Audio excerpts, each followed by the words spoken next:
Good afternoon, students. Welcome to the class on coordination chemistry. We were discussing the terms used in electronic spectra of complexes. Now we will look at Argel diagrams. Argel diagrams use a clear information in a shortcut fashion about the possibility of number of electronic transitions, the ground state terms, and the excited state terms for different complexes. From that, we can also predict the number of bands which will appear in the UV visible spectrum of a compound. We will start one by one. Instead of taking a simple complex and explaining its complete Argel diagram, to simplify it, what I'll do, I'll take electronic configuration of D1. So any metal complex with D1 electronic configuration, we can apply the whatever we will discuss. Now it is similar to D9 electronic configuration also with a little change that I'll explain.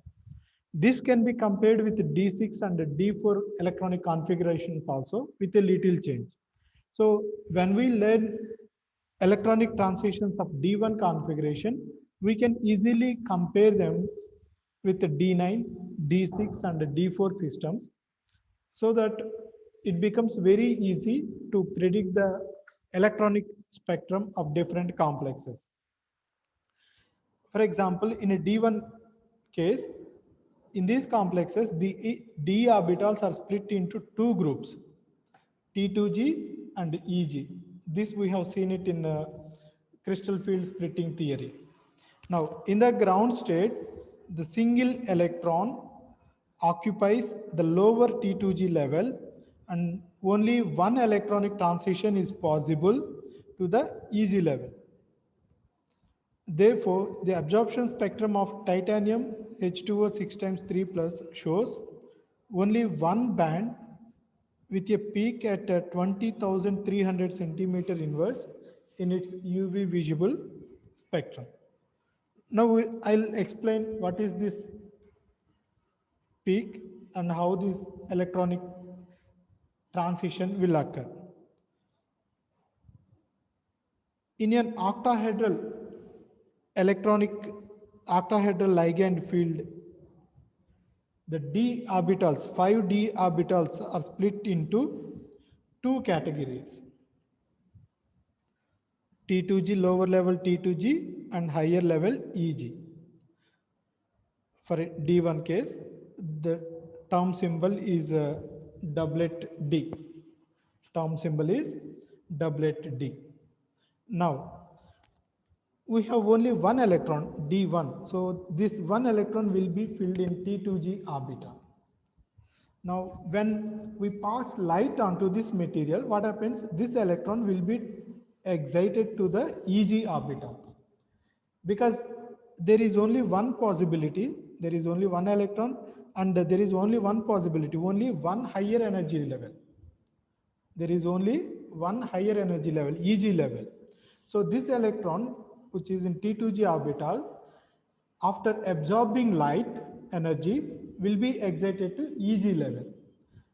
Of course, we know the electrons in excited states are unstable, so immediately it will come back by releasing some amount of energy to the ground state.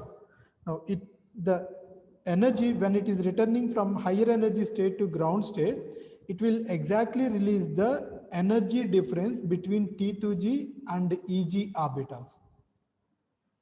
It doesn't matter whether we give higher amount of energy or not, but it will only release this much amount of energy. When it is returning, it will only release this much amount of energy. Whatever the amount of energy we give, we generally give large amount than delta naught, but it will give only this value. So this we can observe it in a UV visible spectrum. When we take UV visible spectrum for a titanium H2O 6 times 3 plus complex, which is having D1 electronic configuration. From this, see, there is only one possibility. There is only one higher energy level. So electrons can excite to Eg only. There is no other possibility. So it will give only one absorption band. The UV visible spectrum is represented like this. Here we will have wavelength. On x-axis we will represent wavelength. On y-axis we will represent wave number. On y-axis we will represent wave number. Now the peak it is the band. Generally we will measure this in lambda. The peak at maximum intensity, the wavelength at maximum intensity is called a lambda maximum. Wavelength at a maximum intensity is called lambda maximum. So the peak represents from this wavelength to this wavelength region, but we will only take the lambda maximum. For a titanium H2O 6 times 3 complex, this will be at 20,300 centimeter inverse. That means we are measuring it in centimeter wave number. As we know, lambda is equal to wave number. Wave number is equal to 1 by lambda. Wave number is equal to 1 by lambda. So when we mention lambda, we can convert into wave number, or if we mention wave number, we can convert into lambda. So this value is 20,300 centimeter inverse. This is how we can predict the number of bands that will appear in a UV visible spectrum using these electronic transitions. Similarly, for titanium hexachlorotitanate 3, it is 13,000 centimeter inverse. For hexafluorotitanate 3, it is 18,900. For hexacyanotitanate 3 complex, it is 22,300 centimeter inverse. You can easily compare them when we look at the strength of different ligands. Chloride is a weak ligand, fluorine is a little bit stronger ligand, then water, and cyanide is the strongest ligand. As we know, the strength of the ligand increases, delta will also increase. Crystal field splitting energy will also increase. So as a result, when the ligand strength increases, delta value, that means lambda maximum value, is also increasing.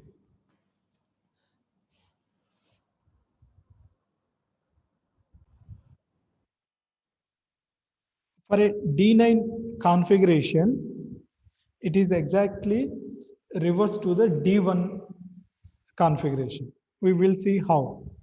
For a D9 configuration, when we look at the electronic configuration,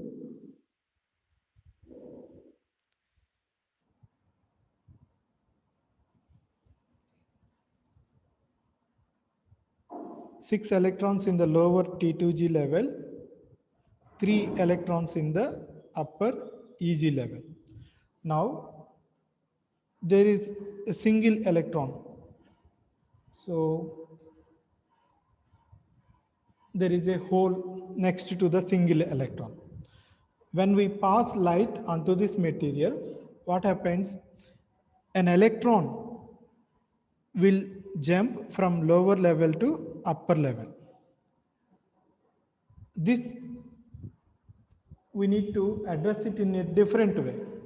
In this case, it is not the electron which is transferring, but it is the hole which is transferring. When the electron jumps from T2G to EG level, the hole jumps from EG to T2G level.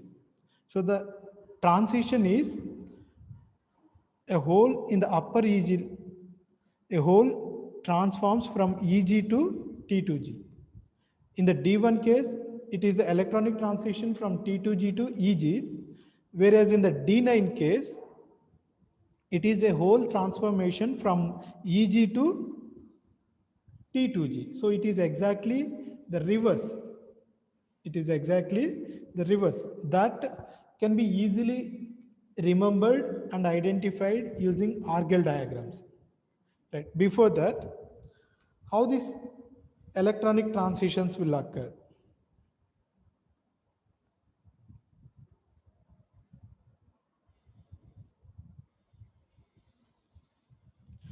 When there is an electron, and if it gains energy, it will jump from lower energy level to higher energy excited level.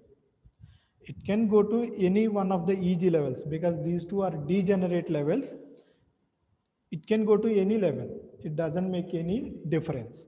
Now, in the excited state, the electron is unstable because it is higher energy state. It is a higher energy state. It is unstable. What it will do? It will immediately comes back to its ground state. While excitation, it absorbs energy. While excitation, it absorbs energy. When it is coming down back to its ground state, it releases energy. It releases energy.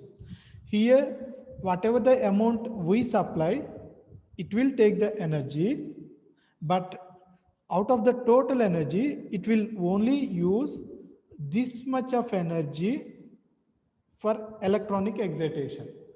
Excess energy will be used for other purposes, but only this much of energy. That means energy difference between T2G and EG. Only that much of energy will be used for electronic transition. Excess energy will be used for converting into a thermal energy or other processes. So when it is coming down from EG level to T2G level, it will release the same amount of energy. It will release the same amount of energy. So a detector in a UV visible instrument will detect these differences, and hence it will give a UV visible peak like this.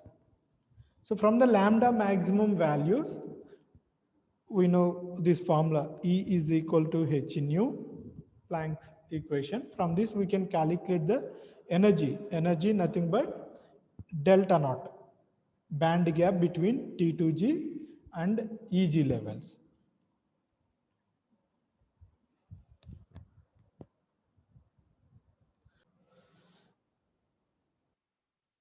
The number of electronic transitions possible for a complex can be easily remembered using Argel diagrams.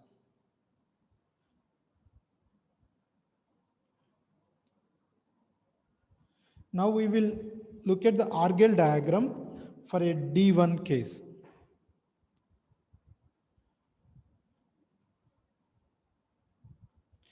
Argel diagram can be made into two parts like this. This is 0. This side it is increasing field strength, and here also it is increasing field strength.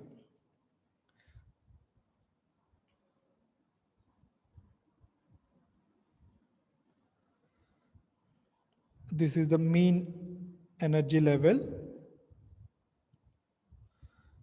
Now, for a D1 case, what we are having? We have a lower T2G level and a higher energy EG level. T2G level is called as a ground state.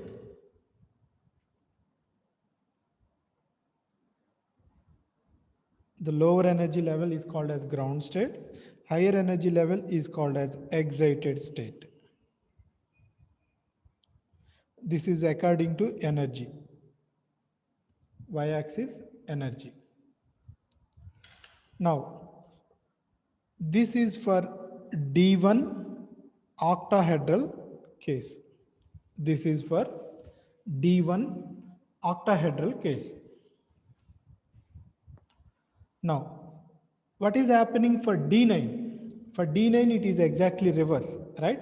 D9, it is exactly reverse. So you just extra plot these graphs. This is EG and this is T2G. This is for D9 octahedral. This is for D9 octahedral. It is exactly reverse. In case of D1 electronic configuration, there is one electron which jumps from T2G level to EG level. So there is only one electronic transition possible. Similarly, in D9 also, there is one pole transformation from EG level to TTG level. So here also we will observe only one peak. So that is a whole transformation.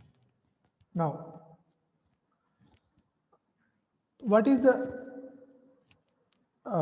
the possibilities for tetrahedral geometry? We have discussed D1 and D9 in octahedral geometry. What are the possibilities for D1 and D9 in tetrahedral geometry? In tetrahedral geometry, it is exactly reverse again.